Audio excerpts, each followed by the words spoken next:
There is a paradox at the heart of the Allison transmission story. The drivers who fought it hardest, veteran truckers who swore on their professional reputations that an automatic gearbox had no place in a serious rig, were eventually the ones who defended it most fiercely.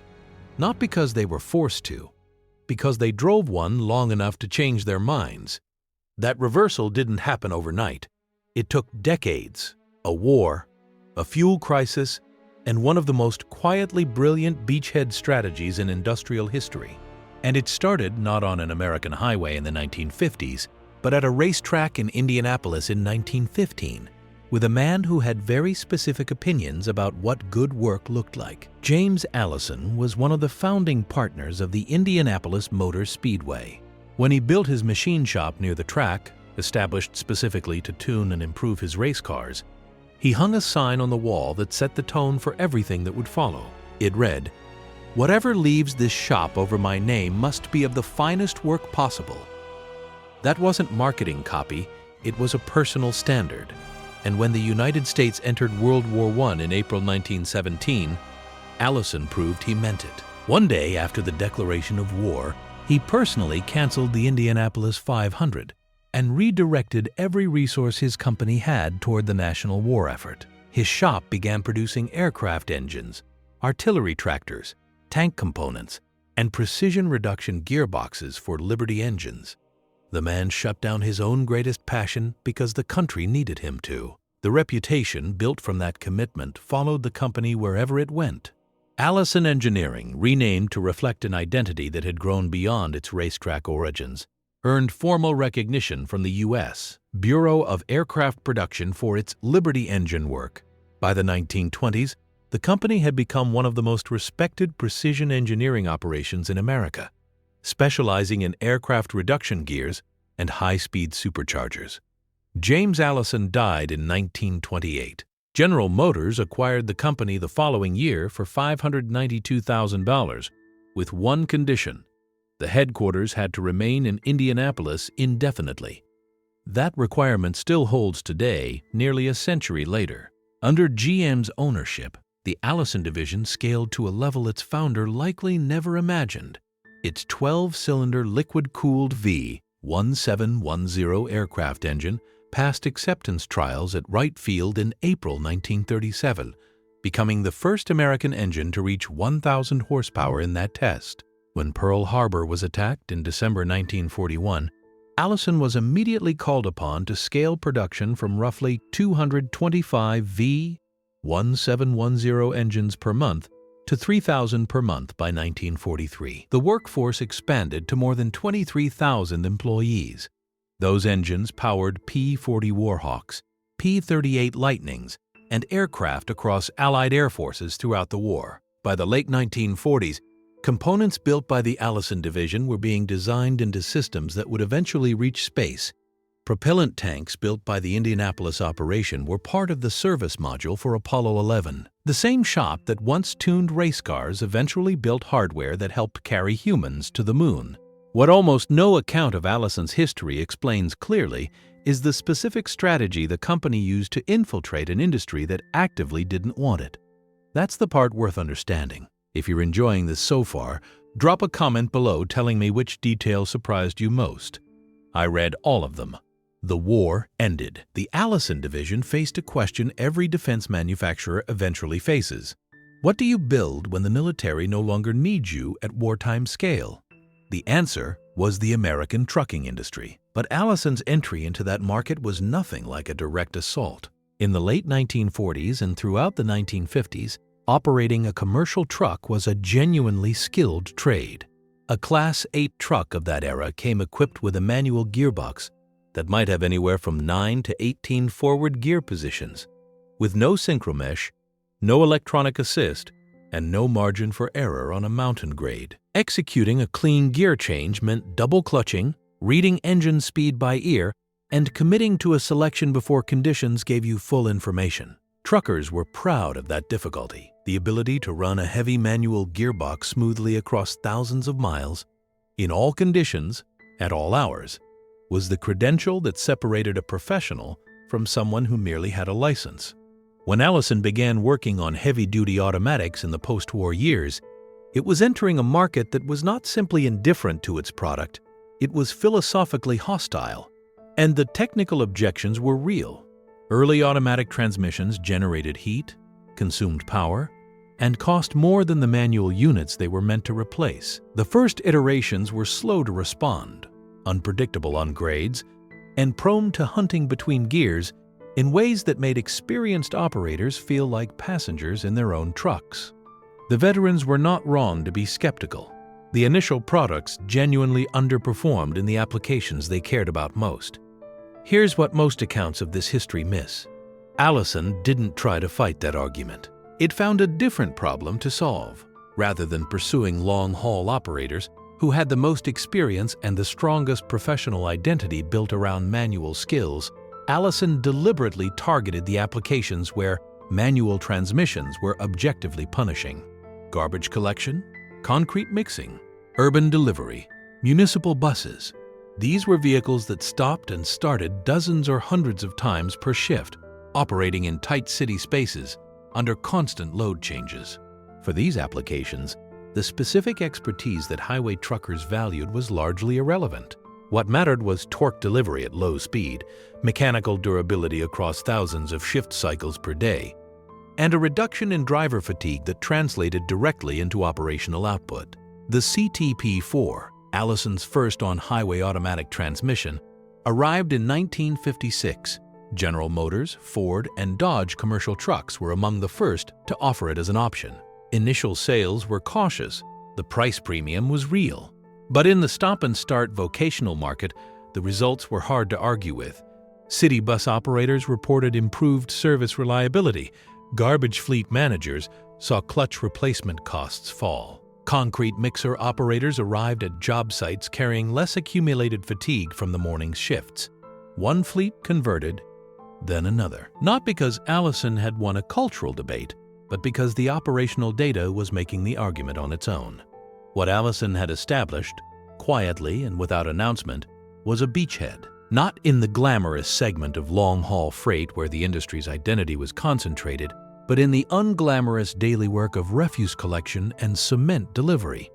From that position, evidence accumulated. Every city bus, every garbage truck, every concrete mixer running Allison equipment was a live demonstration operating in public, accumulating miles and shift cycles that even skeptics could observe over time. Think about how counterintuitive that strategy really was. Every commercial instinct might push toward competing directly for the prestige segment. The owner-operators and long-haul fleets who thought of their trucks as professional extensions of themselves. Allison instead chose to earn credibility one stop-and-start cycle at a time, in applications that nobody wrote industry articles about. That patience took decades to compound, but it compounded. The AT-540, introduced in 1969, was the first automatic specifically designed for medium-duty on-highway trucks. The HT-740, which followed in January 1971, extended that capability to vehicles operating at up to 72,000 pounds gross vehicle weight. Genuinely heavy territory. By 1973, following a merger with GM's Detroit Diesel division, to form the Detroit Diesel Allison division, the company introduced the CLT B750, the first fully automatic transmission for large trucks and heavy off-highway vehicles in the United States. That same year, fully automatic transmissions became the standard powertrain for most U.S. Army trucks. That military procurement decision carried institutional credibility no advertising campaign could have manufactured on its own. But the long-haul trucking culture held its ground through the 1970s and 1980s.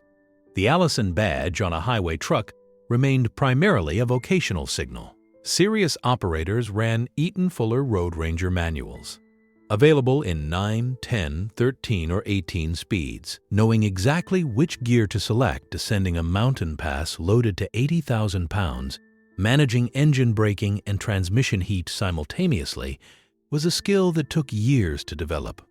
The culture wasn't merely resistant to change. It was built on the premise that mastery of something genuinely difficult was the entire point of being a professional. That identity didn't collapse. It eroded, slowly at first, then very quickly. The specific trigger, the moment when accumulated economics overwhelmed accumulated culture, was the fuel price spike of 2008. When diesel hit record highs, fleet operators began auditing every source of operational inefficiency with an intensity the industry had not previously applied. The data that emerged was uncomfortable for the manual transmission position. Even the most skilled veteran drivers, operators with 30 years running manuals, could not consistently match the fuel efficiency of a well-calibrated automated drivetrain across full operating cycles. Not because the human wasn't skilled, because the machine never got tired. It never made a slightly late shift on hour 14 of a 16-hour run. It evaluated torque, speed, grade, and load on every gear change, without variance, from the first mile to the last. The average, over thousands of cycles, always favored the machine. I find that finding difficult to dismiss, even while believing something real was lost in the transition. The argument skilled drivers had always made, that their expertise produced superior outcomes, was true on their best days and statistically undermined across the full distribution of their shifts. The numbers that followed tell the rest efficiently. Automated transmissions represented roughly 10% of new Class 8 long-haul builds in the early 2010s. Within a few years, Daimler Trucks North America was reporting figures above 85% for new Freightliner line haul specs. The transition from 10 to 85% happened in less than a decade, an extraordinary rate of change in an industry that had operated on essentially the same manual gearbox architecture for 40 years. If you're watching this far in, this is the kind of content I put out regularly, the engineering decisions and industrial histories behind the infrastructure most people never think about. Subscribing and hitting the notification bell is the best way to stay in that conversation. Today, Allison Transmission holds approximately 81% market share in North American school buses, 79% in Class 8 straight trucks, and around 77% across Classes 6 and 7 vehicles. The company was acquired from General Motors by private equity in 2007 for $5.6 billion and went public on the New York Stock Exchange in 2012. For context, GM continued licensing the Allison brand name to use on its own HD pickup transmissions through the 2005 model year, paying for the privilege of associating its product with a name that had earned independent authority in the market. As for the drivers who resisted, many of them converted. Not in the resigned sense of accepting the inevitable, some became genuine advocates.